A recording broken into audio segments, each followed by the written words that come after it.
interviews and notes to the coaches and players for America's team, let us go inside the stars on 105.3 The Fan. George Pickens changing his number. Micah Parsons with an update on mandatories and a testy Stephen Jones. All of these things happening yesterday at the Ford Center at the Star in Frisco. Us, unlike other stations, have someone attending those practices. That is our Cowboys insider, Bobby Belt, here on Shan and RJ. Yeah, it was an interesting day out there at the Ford Center. We've been doing all these practices outside, which has been the reason why it's been funny to see Tommy Yara showing up in his dress clothes, which he had ditched last week. He heard us talking about him. He was like, I feel like I need to uphold the standard. So he showed back up in his Sunday best yesterday. He wanted y'all to know that he was dressed nice yesterday again. He did leave the sport coat behind. He wasn't a monster. But it was an interesting day out there at practice because early on, you knew we were going to be moving inside. It was really windy, and they were just like, we're not going to be able to do our team period stuff out here. It's just too volatile. So as we were walking inside, though, we were getting walked upstairs, and as we're walking upstairs, we're going to stop and we look back, and we're like, where's everybody else from the beat? And you look back, and they're starting to gather around because in walks one Stephen Jones. And the big news, obviously, that everybody keeps wondering about at OTAs and everything else is, where's Micah Parsons? How involved is Micah Parsons going to be? So naturally, you would expect if you're Stephen Jones, all right, I'm going to stop and ask or answer some questions, and I'm probably going to get asked about Micah Parsons quite a bit, and I'll be prepared with all my stock answers for it. And right out of the gate, he was not having a lot of happiness with Micah Parsons' questions. Where you guys are with Micah in that situation? No different than anything else. I'll let you know when it happens. Has there been any more conversation? I'll let you know when it happens. Disappointed at all that he's not here? No, I mean, that's part of the business. I mean, all teams go through it, and that's part of the business. Do you expect him to be here next week? You'd have to ask Micah. He's been able to manage. If we're going to talk about Micah, I'm headed in here. Y'all done? Yeah. Seriously, I don't need to talk about Micah. I've said all I'm going to say about it. Are we clear? Okay. Wow. All right. Which now the question is, all right, who's he frustrated with there? Is he frustrated with, guys, you know what I'm going to say? I'm stopping, and I'll give you some answers on some other stuff, but we're wasting my time now. Is he frustrated with that? That's not what I just said. Or is he frustrated with the Micah situation a little bit? And the answer is probably a little bit of both. But, I mean, there's got to be the expectation that you're going to get asked about Micah. You're the front office. You're the one who's negotiating this. This would be the top line item for you. You're the ones who drag everything out, okay? So you should be used to it. Used to it after Dak, used to it after Lamb. You got a Zach Martin holdout. Now, if Steven early on said, guys, this is my only response, I'm not going to answer any more afterwards, and they kept going, then I can see Steven getting more perturbed. All right? So until he says that and draws the line of this is where it ends, they're going to keep asking, and they should keep asking. He's going to get the highest non-quarterback contract in the National Football League, and he is not here for the brand new head coach and the brand new defensive coordinator. So I do wonder who he is more perturbed at. He's frustrated with Dad. He's frustrated with his dad. If he thinks, unless he thinks alongside. Well, I thought Steven was the money guy. Yeah, but Jerry's the 11th hour wildcatter out there, or whatever the hell it is. Well, he said go and ask Micah. The media actually asked Shoddy. Brian Schottenheimer, mandatory mini camp next week. Now, Parsons was in the building yesterday. I think that's important. He was there, just not out on the field with the rest of the guys. Shoddy, what about Micah mandatory? I would assume. Mike and I talked a couple of days ago. Again, he's doing a little bit of traveling. But again, everything that he and I have talked about, I expect that he will be here. And like I said, I say it each and every week. Mike and I have had great communication. Everything I've asked him to do and vice versa, he's followed through on. So I would expect to see him. Micah tweeted 10 hours ago, I will be there. I haven't missed a minicamp in 4 years. Even though the contract is not done, I have teammates and a playbook. I'm preparing as if I will be on the field for the first week of camp, but it's in the owner's hands, RJ Choppy. I'm ready to win a Super Bowl. Yep. Hell, we'll see him in Oxnard.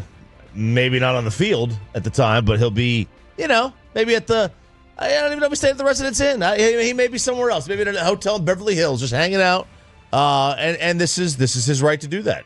This is what the norm is around the league. From Hendrickson to TJ Watt, I mean, to anybody who doesn't have a contract or doesn't have a contract that lasts beyond like this year, this is the playbook. You know, with Lamb and Dak, we always try to guess, is it the guarantee?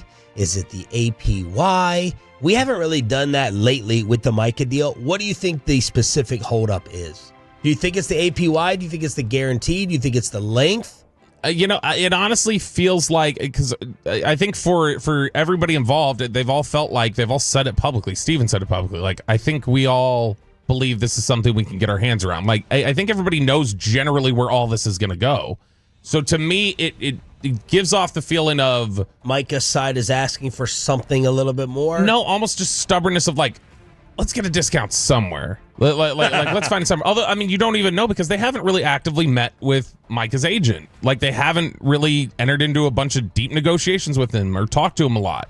I would bet they've talked more in the last month with Micah's agent about George Pickens' contract situation than Micah's. Where it's just when the trade went down, they were trying to establish, all right, what are we looking for? What are we looking at here?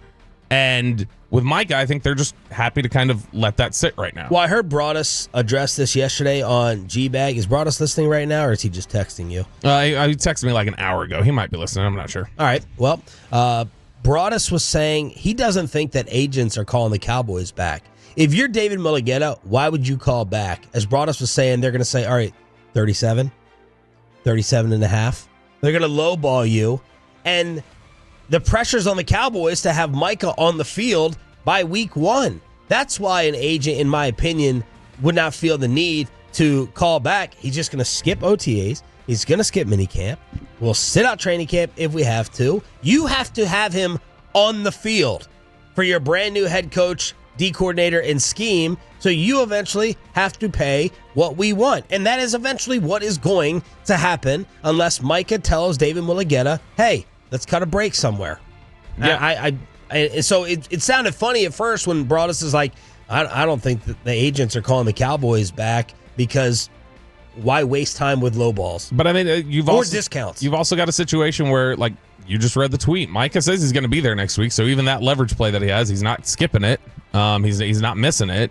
He can be there, but not participate. Which they don't necessarily need him to. But like him being there at minicamp right now would be more about just getting up to speed on probably a lot of classroom stuff and different things like that. The camp thing is the threat that he put there. I'm preparing like I'll be there the first week of camp, but it's in the owner's stand. I mean, that's the thing that they're going to use as their leverage is training camp. That's something that has been the breaking point for the Cowboys a lot of times. It's also far more meaningful. Nobody cares about minicamp. This is OTAs and minicamp are a waste of time to keep players from having idle hands for too long in an offseason. I completely disagree. Well, OTAs and minicamp is exactly why we've talked about in recent years when guys miss those stretches and they're rookies that they come in here and they're way behind everybody else. I mean, we had 100 years of football without OTAs. They got along fine. This is a Parcells invention to keep players busy, to avoid players having an off season where they got in trouble because they had a lot of time on their hands. That's what this is. What do you mean? Like we had 100 years of football without OTAs and minicamp? Like during the Super Bowl era, like teams have always worked out in the spring and the summer. Working out, having the OTAs is something that's happened in like the last 30 years. It's a name for it, but it's the same. It's the same schedule they've run. It's always been about avoiding. What do you think about the classroom / schematic work? Okay. Like some of that's important, yeah, it's important. But like a lot of these guys are in these systems are so homogenized now. Like it's just they've been playing in very similar systems. It's not rocket science. But when Irvin talks about yesterday that they're literally pulling up every receiver and making them draw up the entire play, and the playbook is as deep and as dense it is, like shouldn't there be guys there? The quarterback, the wide receivers being part of this, like a lot of this other stuff. I remember Terrence Newman said to it, it's not rocket science. A new DC comes in the middle of the year or whatever, we'll be fine. It's an intelligence thing. What else happened? Let's take a look at what actually happened on the field and not just in the hallways with Stephen Jones. There were a couple guys missing from practice yesterday. CeeDee Lamb, Malik Hooker, Andrew Booth, who has been rotating. Andrew Booth actually got a shout out from Stephen Jones yesterday during his media availability, which was interesting. But CeeDee Lamb was present, was there in uniform. did not have his helmet on. Again, when we talk about being present and OTAs and different things like that, it was interesting to watch CD, who, even though he wasn't practicing, every time the first team offense would huddle, CD would step into the huddle, he would listen to the call, and then he would step back. Like, he wants to still hear the call being called in the huddle. He wants to see everybody get into position. I thought that was kind of interesting watching him do that. Malik Hooker had walked out of practice, pretty quickly left with a trainer. Todd Archer had said that was back spasms for him. And Andrew Booth, we just never saw while we were out there at practice. With Booth out, you had a lot of Israel Mukwamu and Kyer Elam rotating instead of the Booth-Elam rotation, but still moving Deron Bland inside at nickel when they went into a three-corner look. But really yesterday was about Joe Milton and George Pickens. Like, those were the big headline things out of this. So Joe Milton showed you the best and the worst of his game on Tuesday. He threw a couple of misses. I mean, it's really, when you watch him throw, it's like you almost hear the ball whistle in the air, and it's so clean. That's going to be one of your favorite things when we get out there at training camp, is just watching when it's all working right and he throws the football. It's really impressive. Did you see this, Choppy? I did not. I'm showing it to you right now. Look at the athleticism. Look at the athleticism. Every practice he says he does a backflip. Every single one. He did that at Tennessee. I mean, he would do a backflip with the ball in his hand and then just rocket the ball somewhere. That's a big man. Now, he did have a stare down at one point and completely missed Damone Clark in the middle of the field while trying to throw to Princeton Fant and threw a pick right into his chest. That wasn't good. Almost had another pick in 7-on-7. But we did get the George Pickens highlight play I wanted. We were not allowed to take photos or anything else during the team period, but I did have an artist recreation of it. I think Aiden actually grabbed it and he was going to put it on the fan cam. But George Pickens, as you see on the fan cam, he was pinned to the sideline in the end zone, was falling out of bounds, made a ridiculous adjustment to reach out, high point the ball, all while managing to drag his toes in for a touchdown.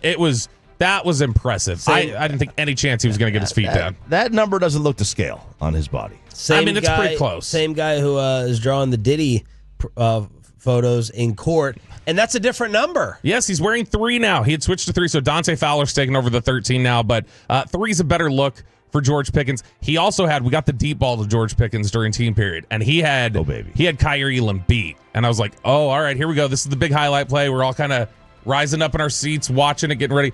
Little bit of air under it from Dak, and so that gave Kyer Elam just enough time to get his hand out, knock the ball away. But George Pickens was walking back. He was doing the just this close sign to Dak, like we're close. But Pickens was fun to watch yesterday. I think with CD out, they were wanting to get him a lot more involved. Steven, with some early thoughts on GP. Outstanding. I mean, he's just been outstanding. It's great to see him, his interactions with CD in the receiving room, and then also his interactions with Dak and the quarterbacks, and in general, I think he's thrilled to be here, and we're thrilled to have him here. So there it is, part 1 Inside the Star with our Cowboys insider Bobby Roberto Belt.